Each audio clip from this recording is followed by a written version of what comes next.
ప్రేమగల తండ్రి, ఈరోజు మీరు మాకు ఇచ్చిన వాగ్దాన సందేశాన్ని బట్టి నీకు వందనాలు. మేము నిన్ను ప్రేమించినప్పుడు మమ్మల్ని తప్పించే దేవుడు.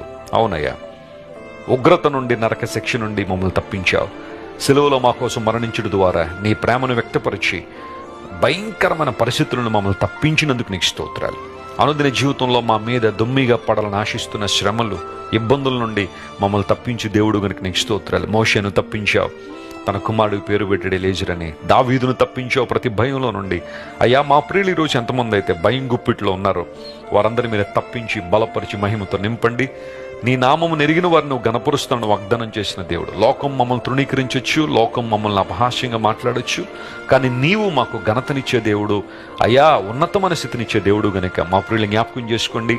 ఈ నెలలో మా ప్రియులకు కావలసిన కృప సమృద్ధిగా మీరు దయచేయండి. ప్రతి ఒక్కరిని నీకు మరింత దగ్గరగా మీరు తీసుకురండి ప్రభువా. అనారోగ్యంతో ఉన్న వారిని స్వస్థపరచండి, అప్పులు ఊబులు ఉన్న వారిని లేవనెత్తండి, నిందలు అవమానం మధ్య నలిగిపోతున్న వారిని హెచ్చించండి, కోర్టు సమస్యల నుండి విడుదల చేయండి ప్రభువా.